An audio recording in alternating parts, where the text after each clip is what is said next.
Oh, got some more people joining us. But anyways, you know us, Travis and Tyler. We won't do a long intro, but we thought we'd share just a little bit about what was going on in our life. And man, this weekend I took my Special Olympics team to College Station, and we won the state championship, gold medal. So really proud of my group, and it was a really successful, fun time in College Station. Yeah, I guess on the topic of well, I saw Michelle pop on here. I know she asked a question about this weekend. This weekend I try to do creative things with the kiddos. I got three little boys at home, and one of the random things that we did started in COVID is doing scavenger hunts around the house. But now they're getting a little older, I can't do 5 clues to make them happy, so I committed to 20, which saying it out loud doesn't sound like a lot, but it was, my wife was like, oh my God, how much time did you spend doing this? And, but anywho, it was a successful start to our Sunday. So, It was a lot, but it looked cool. yeah.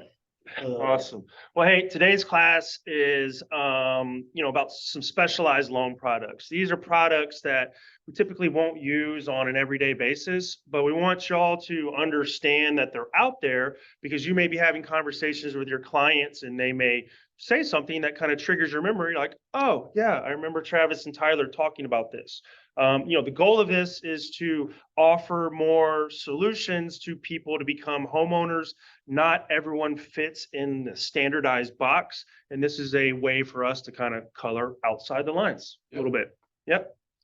So, Yeah, so this first slide is nothing overly creative. This is just to kind of just highlight what's, every time Travis and I talk, you have a little intro conversation with somebody, hey, what are the basic 4 loan types? Well, your standard loans are either a conventional or you've got government loans, which are FHA, VA, and USDA. These are what write in your third party financing addendum. These are just these should all be terms that you have seen or heard of at least, some point along your career. But one of the products that we use to try to help your buyers is, some of you had experience dealing with these types of loans, is there are down payment assistance programs.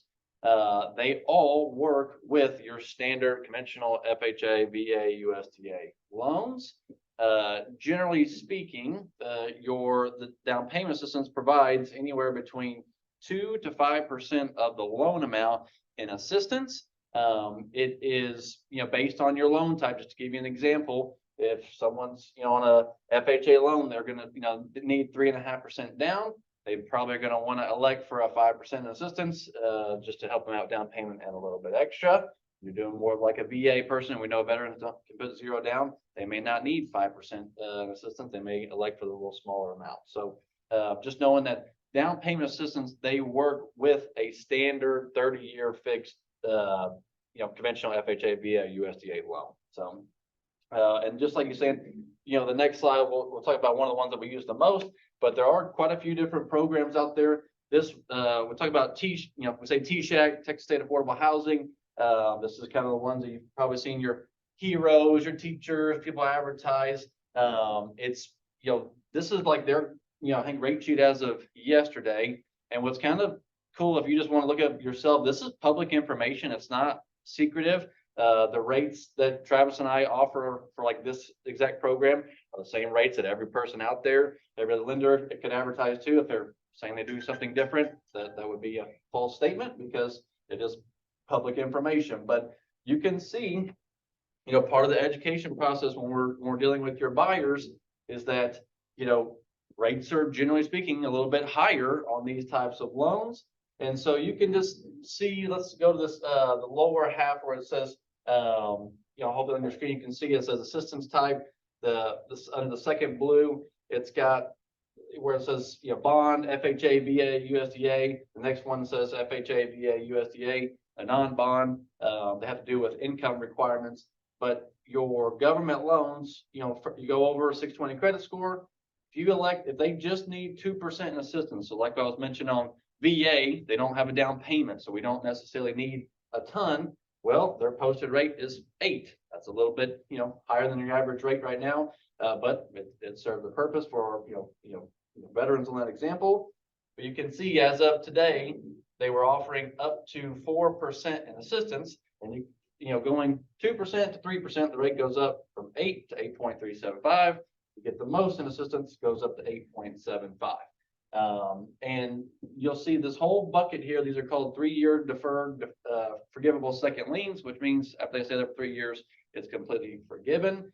So just know these, like I said, these are all 30-year fixed loans. They are just giving us assistance, to cover, the down payment, maybe just the closing cost, whatever the borrower's, specific scenarios are. These are things that, every day as the market changes, some days they'll have 5% assistance, some days it'll go back down to 4. So those are things that we've always got to, be careful and keep an eye out for. Someone ask questions? Yeah, we got the question, do these loans also come with PMI or MIP? So that's a good question. The answer is yes, because if it is of course, VA, the answer is no, sorry. VA, they have no mortgage insurance, but your PMI, monthly mortgage insurance, these are just normal loans. So you've got on a conventional loan or FHA or USDA, you still have the standard, mortgage insurance that's tied to those loans. So.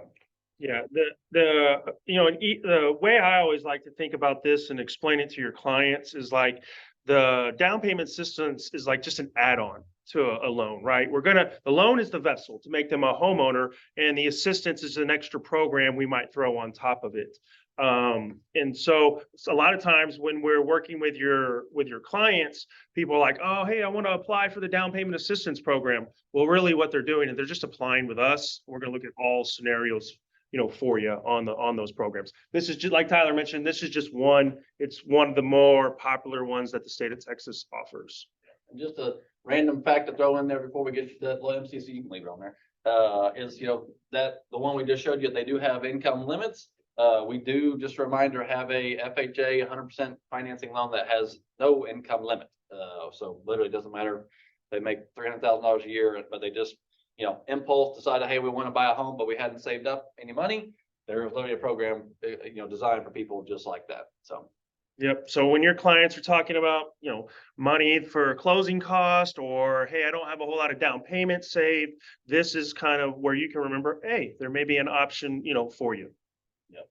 The mortgage credit certificate, don't need to memorize this, but these are just things behind the scenes that Travis and I always looking out for your buyers to see if we can help them out.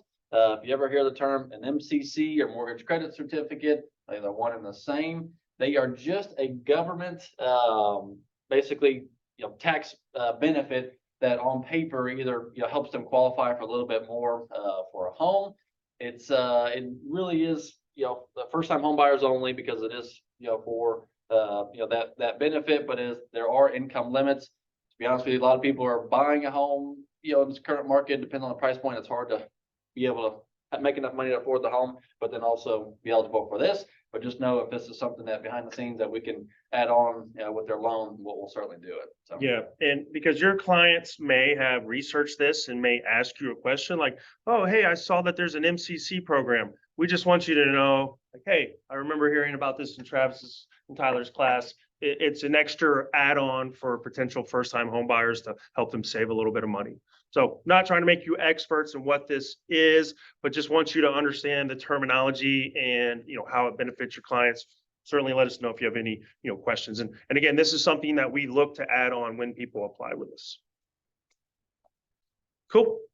Yep. So I'm going to take over for a bit. So really, a lot of the bulk of this class is what we're going to talk about right now. And it's called a QM versus non-QM. A QM is a qualified mortgage, right? That's what it stands for. Just want you to understand that, these terminologies, QM versus non-QM, because they are talked about, in our circle. QM mortgages are the standard ones, right? These are the ones you're used to seeing. Conventional, FHA, VA, USDA. They're using all the traditional guidelines on how we get people approved. There's, a list of rules that we have to play by that, Fannie Mae or Freddie Mac or, the Veterans Association, establishes that we have to get your clients approved within these boxes, right? And they are highly regulated. They've got the loan estimates and they've got the 3-day, we got to send the CD out in time. Like there's just really a lot of black and white rules that we have to play by when we use those typical products, those QM products. But non-QM products are an opportunity for, people that maybe don't fit within those standard boxes to become homeowners. right? Non-QM stands for a non-qualifying mortgage. So that's all it is. But they don't have to play by the same rules and there's less restrictions. It's trying to be funny, and so I threw in a picture of the Wild Wild West in there. They're not government or CFPB regulated. The CFPB is like the governing body that kind of rules over Tyler and I. We got to make sure that we're following their rules and you know all their regulations. These loans don't fall in that category. So who uses a non-QM loan? Well, it could be a lot of different people. Definitely small business owners. We see them using them a lot. Someone that hasn't been at their job for 2 years. Now, that doesn't mean that, you know, someone who started, you know, a month ago at their job, you know, this may be the product for them, but sometimes the 2-year work history is a little suspect or a little hard to piece together, or maybe there was a break in between, but, you know, this is, you know, maybe a product out there that would help that person. Someone who lives off assets and maybe is not employed or has a small fixed income, but has a ton of assets, or an investor who has multiple properties. These are all different examples of someone who may use a non-QM loan. Generally speaking, if we can get them in those first 4 loan products we talked about, conventional FHA, USDA, or VA, that's going to be the best financial solution, right? These are for the people that don't fit in that box, but still want to become homeowners. So that sometimes we call them our secondary loans or our second chance loans, because these are the ones we're going to look at if the first 4 original ones don't work. So one of the more popular non-QM products, right, is the bank statement loan. So instead of taking your client's tax returns or pay stubs or W-2s, we literally get 12 to 24 months of bank statements, go through them line by line, and we have a formula that we can use to help provide an income figure, right? We're not using tax returns, pay stubs, or W-2s. And so after we do that, we're still qualify them on like debt to income, right? Their total debt, all of their income. It's just the way we come up with their income figure is by using bank statements. So the number one best example I can give you here is for self-employed borrowers who just write off a ton of stuff on their income debt, or sorry, on their tax returns. A lot of times we get clients that apply with us and they're like, oh yeah, we made, you know, $150,000 in our business last year. We're like, cool. So that's what they put on their application. We go through their tax returns and maybe they did, you know, pocket that at the end of the day, but what they told Uncle Sam and what they put on their tax return, they wrote off, you know, employee expenses or bad loans or whatever it may be, just creative accounting. So they're not paying as much taxes, but that lowers their purchasing power with us when their tax returns are affected like this. I threw this example in there. God, I hope y'all can see it. Iris, I know you probably can't. So this tax return, if you look real quickly, like this is a real return. This is someone I'm helping with right now. I took all the identifying information out of it, but just wanted you to see that, you know, at the end of the day, this company, you know, grossed $746,000 in gross profit, right? But then they've got some expenses that they wrote off and compensation and bad loans and debts and whatnot. So at the end of the day, you know, their net profit for this business was $21,000. The yearly net profit, $21,000. Well, this guy came to me and, you know, he wasn't able to get approved by his credit union with his tax returns. He had no purchasing power. I took his bank statements and now I'm able to give him a monthly income of $35,000 because of all his deposits in his account. That's all it was. So he went from, you know, not being able to buy a home, and he's a, you know, a small business owner for 20 years, to now that, you know, we're putting offers in their forever home. So this is a perfect example of who would use this product. Product number 2, asset-based lending, is exactly what it sounds like. Instead of using, you know, pay stubs or whatnot to come up with an income figure, we use someone's assets. These could be stocks, IRAs, checking, savings, trust accounts, right? We're just going to take a total look of all of the assets they have, and that helps us produce a number for an income that we can use for debt to income purposes. This is best suited for people who may be retired. Maybe they're only living on Social Security, right? That's their only true income source, but maybe they have a ton of assets they're sitting on. You know, someone on a fixed income, like I just explained, or even unemployed clients, right? So I know we both have a quick example for you. I was working with one of Chad's clients. She was moving to the Dallas area. She had gone back between being self-employed and not being self-employed and just like waffled back and forth, right? Typically, when someone is self-employed, we need that 2-year history. So we really didn't have a whole lot of income for this person, just looking at the traditional way. And, one of our jobs and one of the things that we need to do and do a good job of is just having conversations with your client. So I started talking to them and I said, hey, our traditional approach won't work, but if we had maybe a co-signer, or maybe if you had some assets that we could look at to maybe help offset. And as soon as I said that, she goes, oh yeah, well, my parents have a trust account for me with $1.4 million in it. All right, well, this is, now we can look at this. So we were able to, and she didn't want to use all of that to buy a home, but we were able to use that trust account to get her qualified with this asset-based loan. Even though she had no income we could use for employment purposes. Think you had one you wanted to share? Yes, same kind of scenario as Travis, to where had an older gentleman who started off with the credit union. They weren't fast to respond to him. Then he went online. Don't know why he went online. They technically denied him, so he didn't have enough monthly income. He came to me, and he literally has over $1 million sitting in IRA, so could pay cash for a home if he wanted to, but he just does not want to take out the funds. He'd rather, he's got invested well and doing good. So long story short is, don't ever let someone, just be deterred from one no. This guy is literally currently out shopping for homes as we speak, and obviously $1 million just sitting in IRAs. That looks good on paper. And there's a lot of loan products out there, for him. So. Yeah, you can't assume that if they've talked to a loan company or whatnot, that person exhausted all options, because they may not have had these options.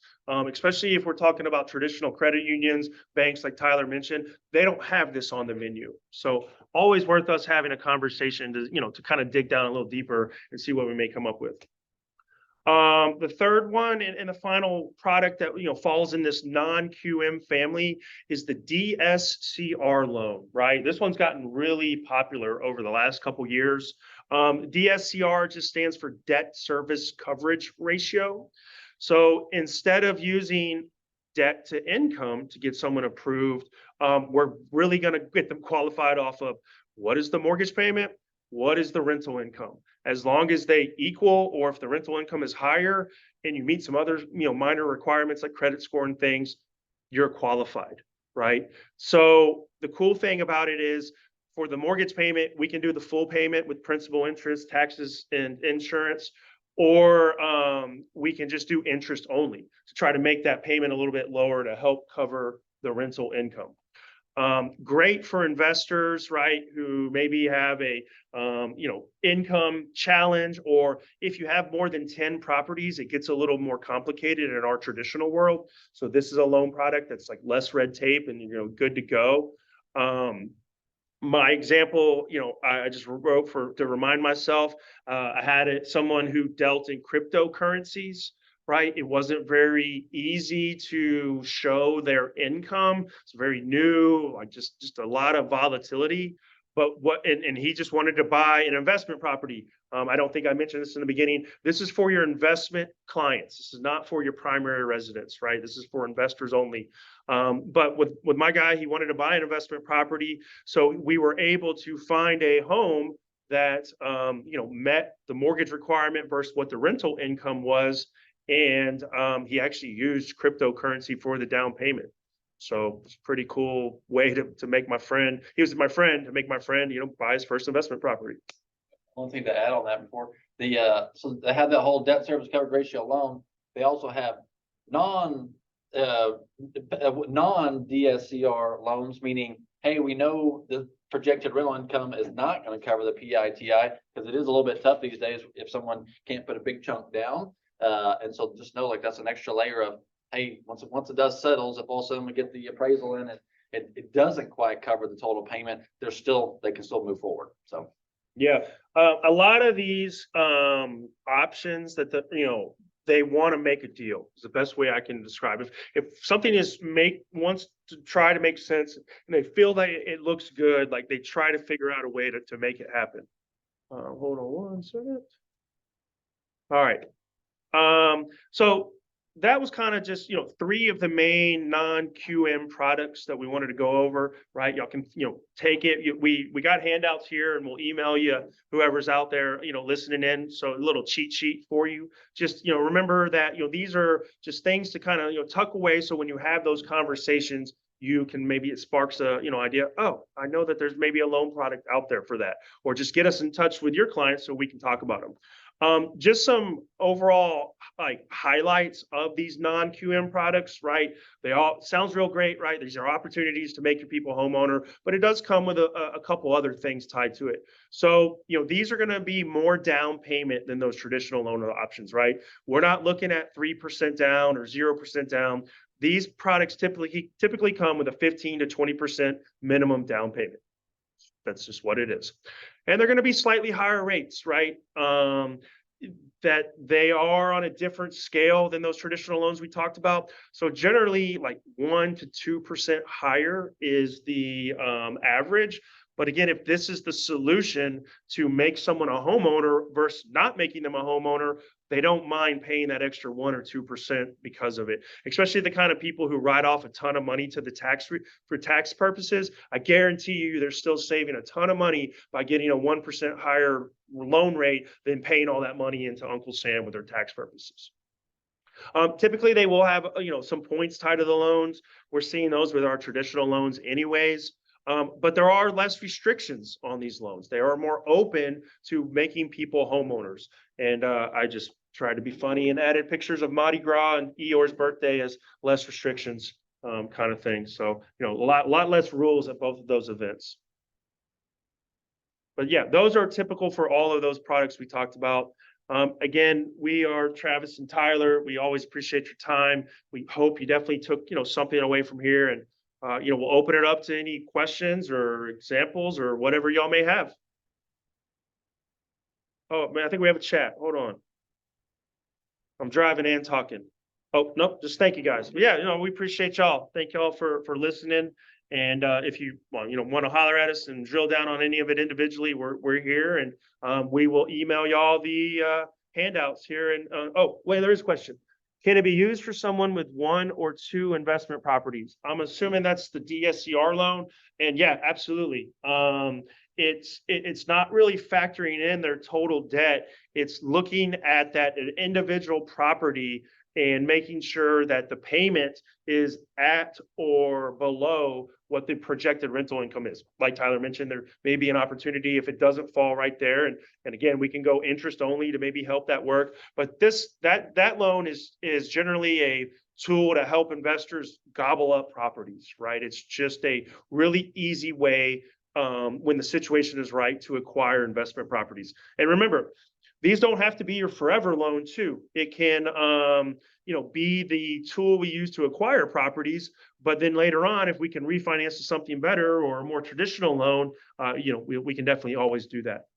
Just like you put on the 1 or 2 properties, it's let's say they just bought it or like one of their properties and really don't show the income from that any other rental properties they have already. Same deal. If it doesn't look on all, normal tax return doesn't look good to support, hey, they've already got this extra cash flow. Well, that's what this loan is designed for. So. Yep. Cool. Great question. Thank y'all so much. Yeah. Well, we hope to see everyone next Thursday at the tailgate kickoff. It's gonna be fun. So weather's gonna be great. I hope to be there. Yeah. All right. Appreciate it, all y'all.